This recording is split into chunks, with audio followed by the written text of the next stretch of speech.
As we all know, life is still pretty weird right now. Whether you've been actually trying to keep up with the news or not, you've probably, at least at some point, felt pretty overwhelmed by the sheer amount of stuff happening in the world right now. As the pandemic continues to rage on and get worse in many states, we're also now trying to keep up with a national and truly worldwide movement calling for an end to police violence and racial injustice writ large, plus all of the usual chaos coming out of the White House.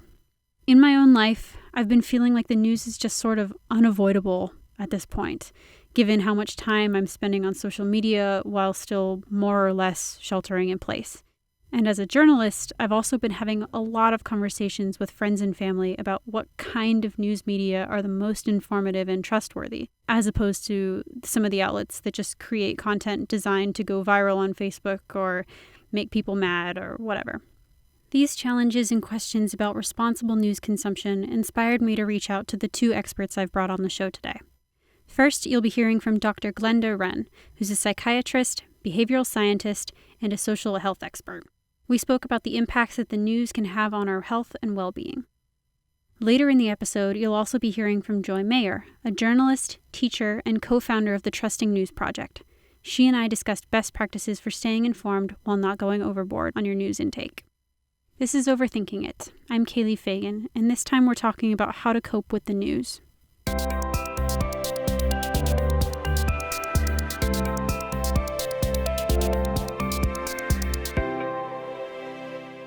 Dr. Ren, I'd love if we could start by having you describe your work for folks who haven't heard of it. Sure. Well, I'm Glenda Ren. Gordon is my legal name.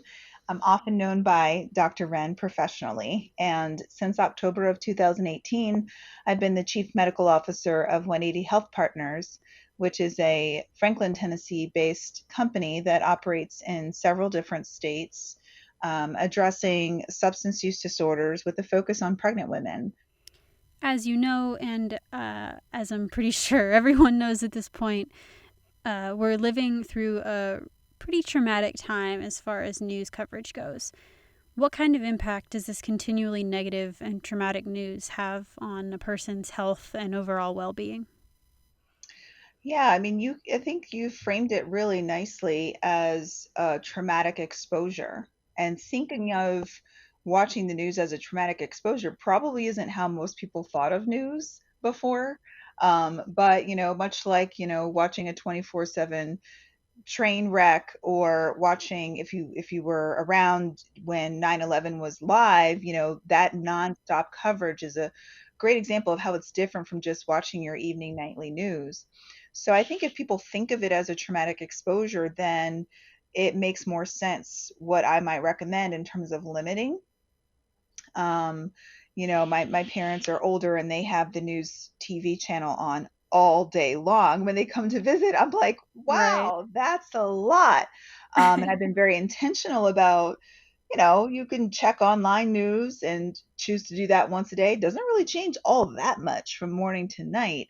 And I think, especially because of the nature of what's being covered, it can really stir up your emotional status without you even really recognizing. Maybe it's even on in the background, and you might not even notice, but you're still watching those images, especially if there has been an incident. It might be playing on repeat imagery coming up over and over again. And people that are self aware might feel that in their body. They may notice that their heart rate might be elevated. They may notice that they're starting to become irritable or agitated. They may notice that they're having trouble sleeping at night. So it's really the stress manifests physically in elevations in your stress hormones like cortisol, and that kind of wreaks havoc across your entire body, let alone the psychological impact of what you're thinking about and what you're talking about with other people. All of that can kind of be another compounding factor. But I think most people don't think about the physical aspect of what that exposure can do. One thing I've been curious about is whether that kind of, whether those like elevated stress responses, if they compound over time, I guess is my question, like, or if there's any kind of what are the chronic potential health outcomes? Yeah, I mean, alone, I'm not going to sit here and say that watching news alone is going to lead to chronic outcomes. It doesn't really happen that way. It's more of the technical term is called allostatic load. It's like the summative effect of your own life stressors and what you're dealing with.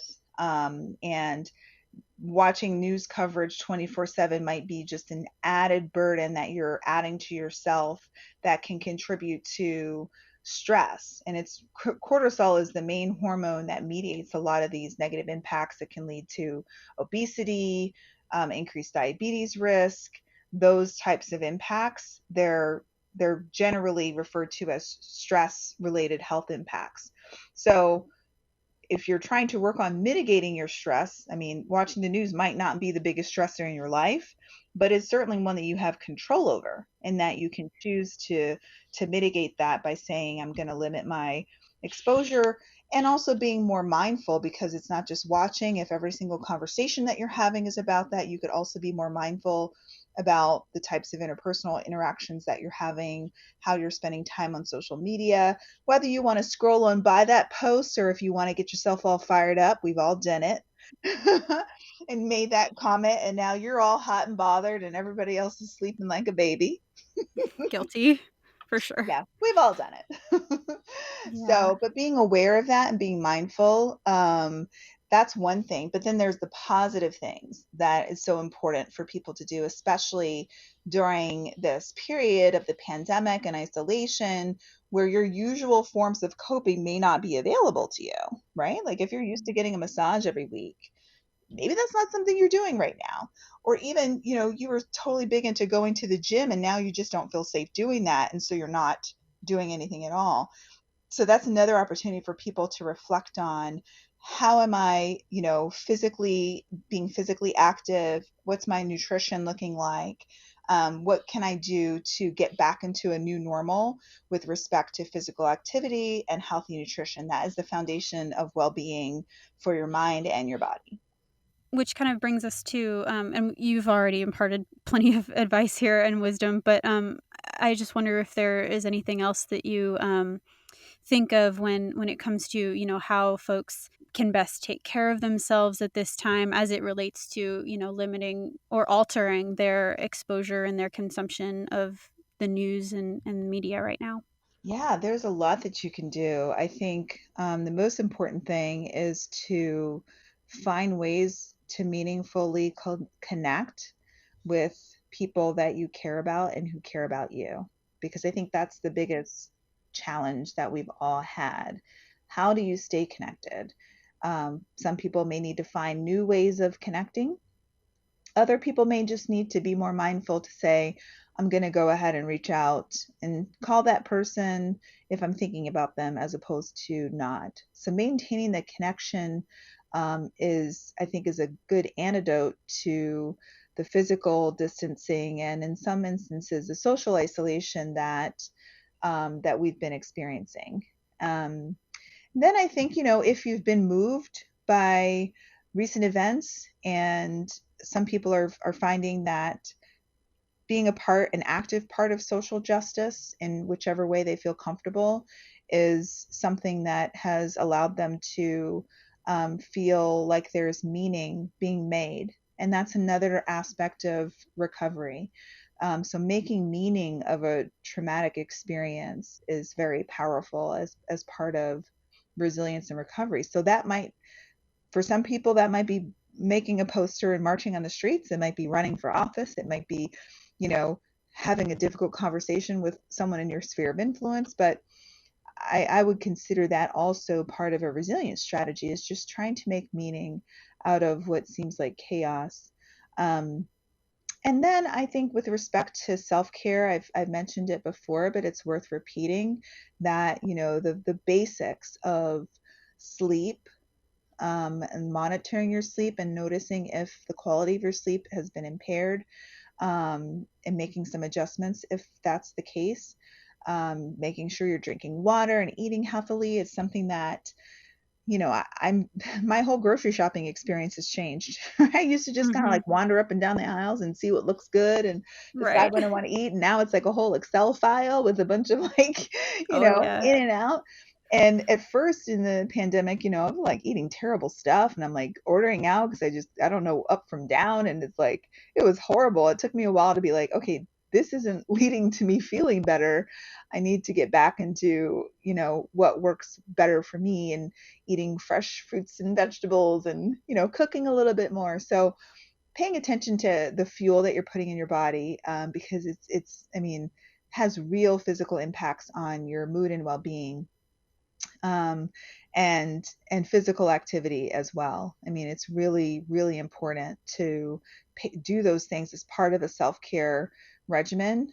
And then, whatever type of practice that you do for your emotional, spiritual, psychological well being, that's another thing that some people naturally dive deep into that under times of stress. Other people may forget about it. Maybe you were big into yoga, maybe you were into meditating or prayer, and you may have fallen off because your routine's gotten, shook. But it's important to pick back up those things that feed your soul, that give you a sense of um, connection, to others, connection with yourself, and remind you that in the midst of all of what is going wrong, there are still things that are going right. Because I think the dark path is getting kind of hopeless because you see how far we have to go, you see all the chaos and conflict, and it can really undermine people's sense of hope. And optimism and hope are really important things to maintain and protect, especially in times of stress. I think that is a beautiful note to leave it on. Thank you so much for making the time, Dr. Ren. All right.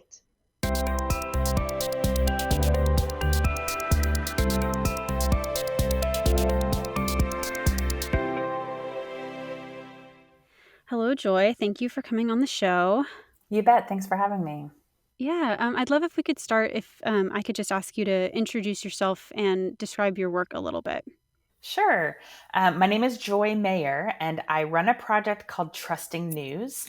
We work with journalists to learn how people decide what news to trust and what the public really thinks of journalism. And then we train journalists in how to better demonstrate credibility and make it clear why their work personally is trustworthy.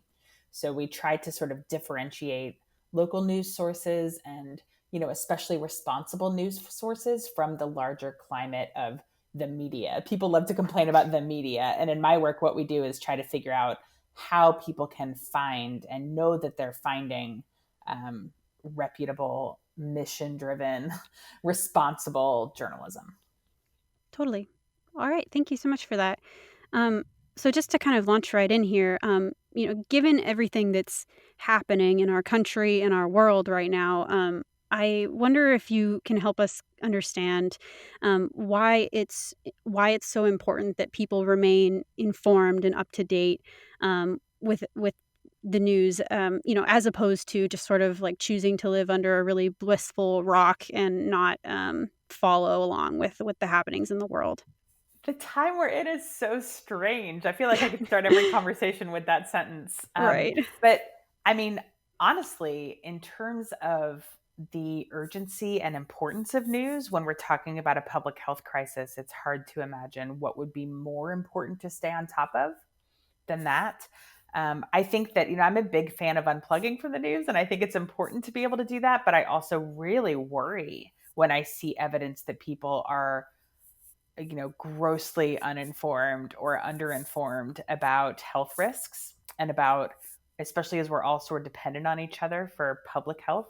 When I am walking around with people who are not paying attention to what's going on, that is really scary. So I do think that there are things about coronavirus that make it a really good idea to figure out where you can get reputable information and then check in regularly so that you don't risk just being really behind the eight ball on that.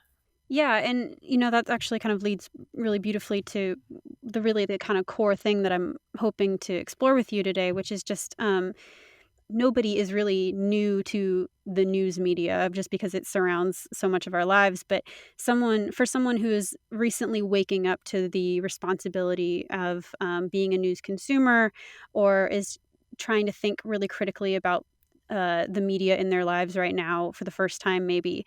Um, I would love to hear kind of your professional prescription for like what is the best way to go about consuming news responsibly right now. It's such a good question. So, first of all, if you are deciding to be more sort of thoughtful and deliberate about where you get information, congratulations and thank you. It's so important. Mhm. The idea of, if you think about all the channels you tune into and all the messages that fly at you every day, it's just there's no way to keep up with all of it. And most people aren't going to a news website and saying, I wonder if this is trustworthy, and let's look at their about page and see where their funding comes from and what their ethics policy is. And like, that's just Right. not how people consume information. And so you hear something and it's like, what are the list of questions you go through to decide what you should do with that information? So, I'm always saying to my 17-year-old, who gets most of his information on YouTube and mostly from people who want to persuade him of something, I always start by saying, like, is this information designed to persuade or inform? And there's nothing wrong with information that's designed to persuade you, as long as you know that that's what they're doing, Mm. and that they're not even pretending to sort of give a wider, more neutral, more public service oriented view of an issue.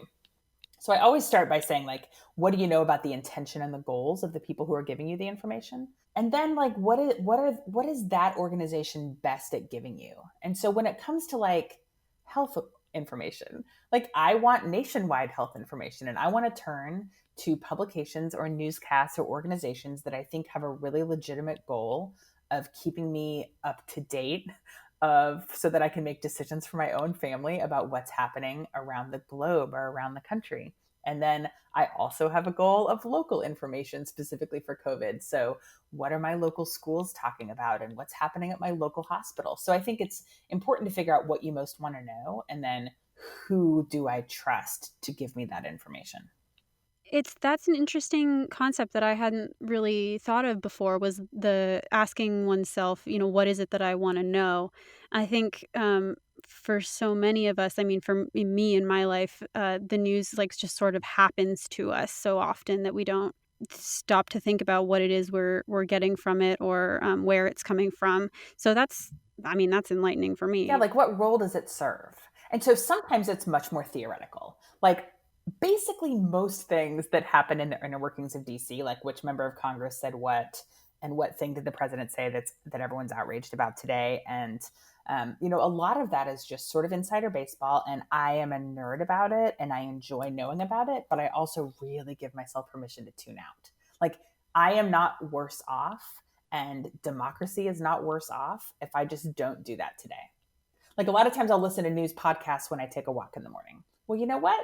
Sometimes I'll just listen to a fiction audiobook. And, I find ways, and I'm happy to talk about my tricks, but like, I find ways to get informed quickly and then like back off. And if I don't check it throughout the day and I just tune in again for a quick check in the evening, like, that's how most people consume news. I consume a lot of news. I tend to consume it all day long, and it's been completely overwhelming.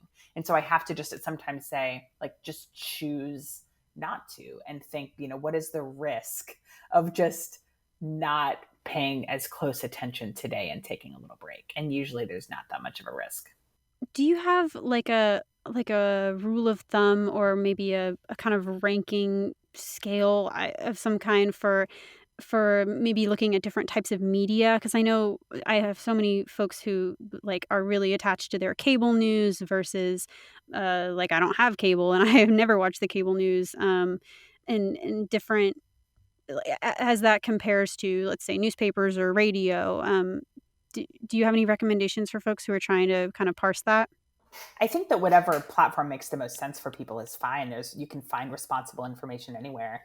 The challenge is, like, when are you actually deliberately consuming something? And that happened, like, reading takes full attention, right? And so people tend to be a little more deliberate about what they get that way versus turning on the TV or the radio and letting it just play.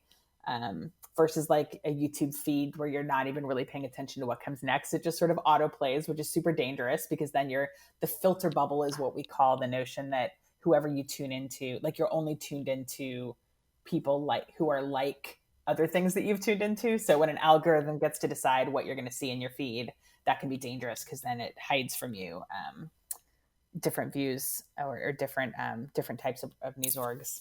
So I think that there's reputable information to be found on all platforms. I tend to advise people to just pick things that work for them. And so like I'm a huge fan of National Public Radio, and there's a great app called NPR One. And every time you launch it, it plays like that 3 to 5 minute newscast that just gets you caught up to speed. And then it learns what you like, and you can skip stories or thumbs up them. And so over time, you get a really nice experience, and you can listen for however long you want. But every time I launch it, I know that I'm going to get the most important top headlines nationally. I can also plug in my local public radio station, so I'll get local news sprinkled in as well. So like that works really well for me. And if I ever am feeling out of touch, I know that I can launch that and that works. Some people have, apps on their TV that do that really well. Like each of the cable news networks has, each of the like ABC, NBC, CBS have like, apps on smart TVs where it's like you can launch it and get a newscast, and that can work really well for folks. Newsletters are often a really good way to get up to speed. So it could be a national newsletter like from, CNN or the Washington Post or something like The Skim, which does a really nice job of just sort of laying out the basics of what's going on and explaining it to people in ways they can understand in regular language.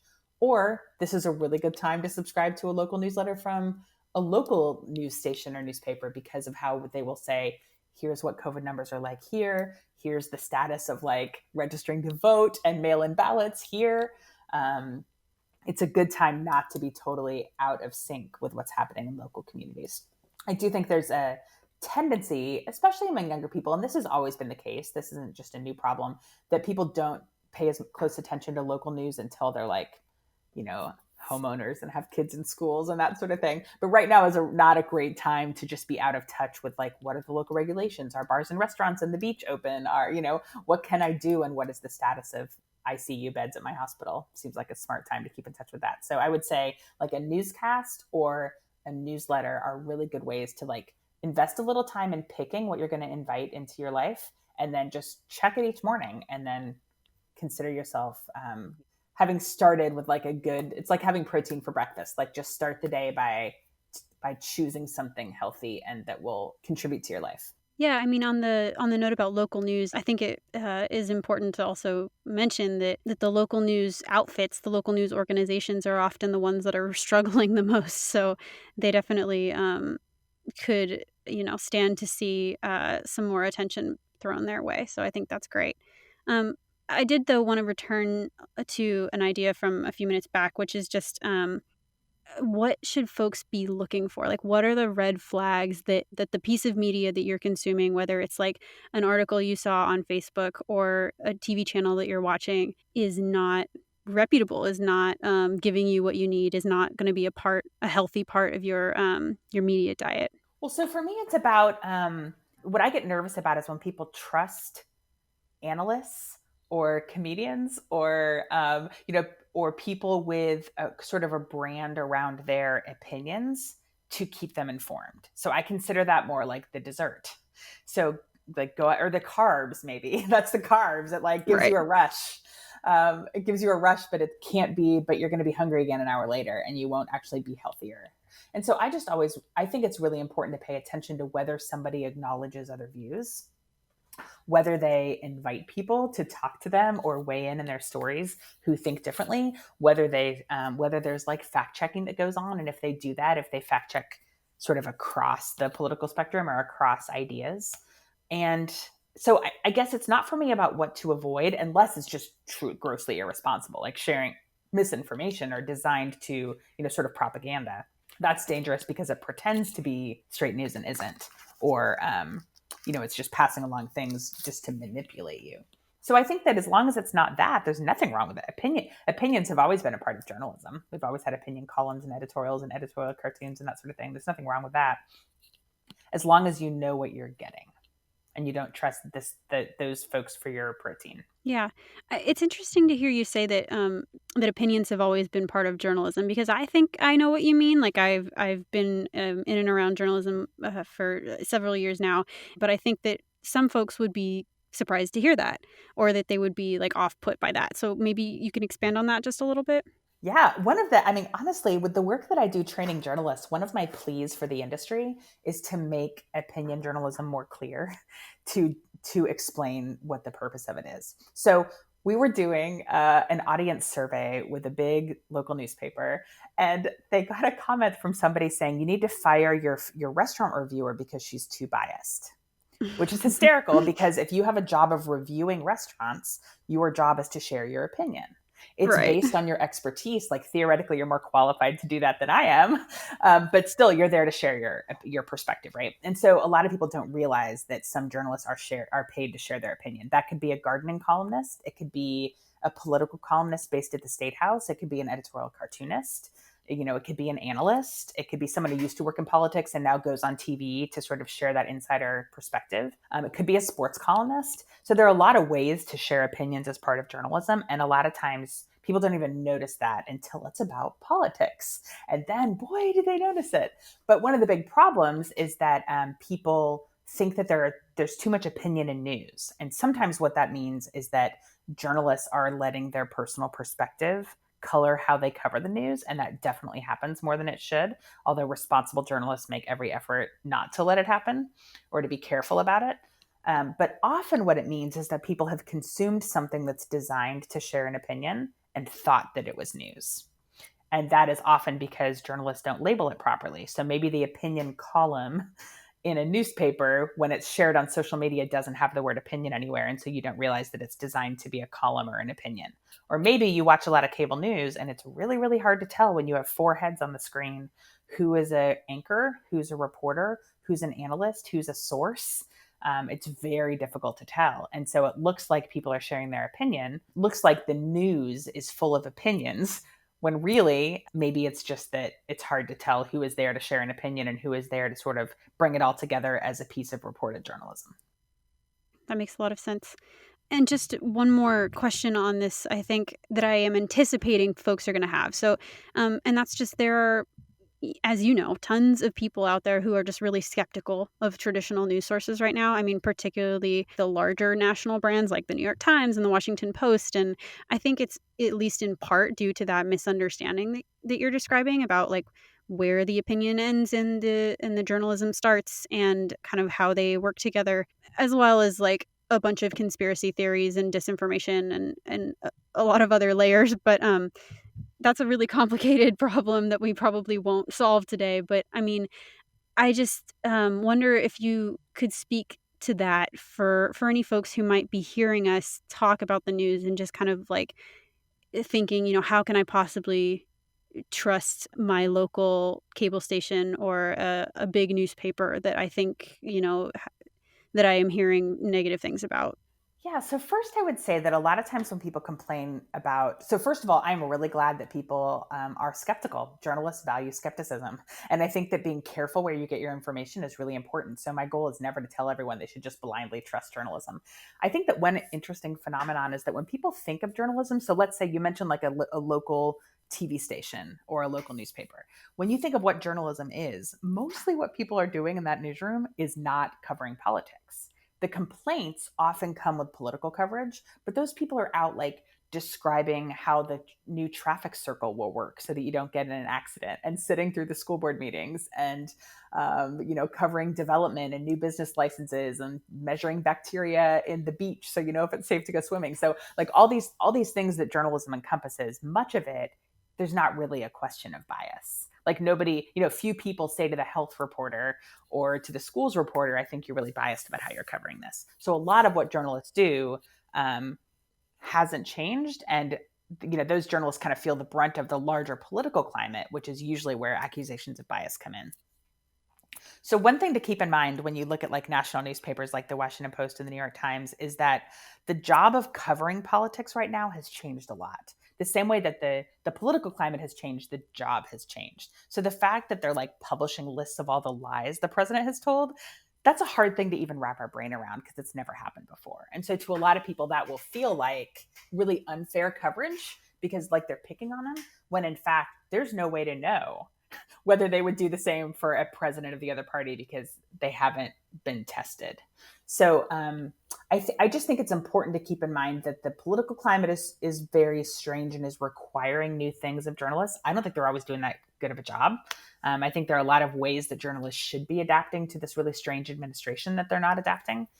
But fundamentally, these newsrooms are still full of people whose primary job is to gather information and share it so that people can make decisions and self-govern fundamentally.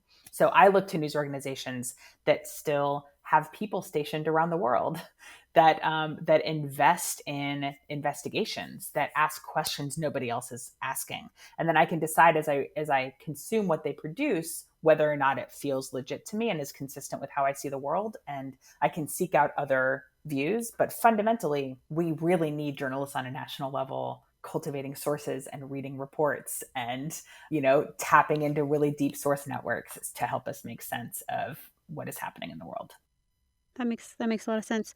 And I just have one more question for you, and then I'll let you go. But and you've already started to get to this a little bit, but I'd love if we could just expand on it.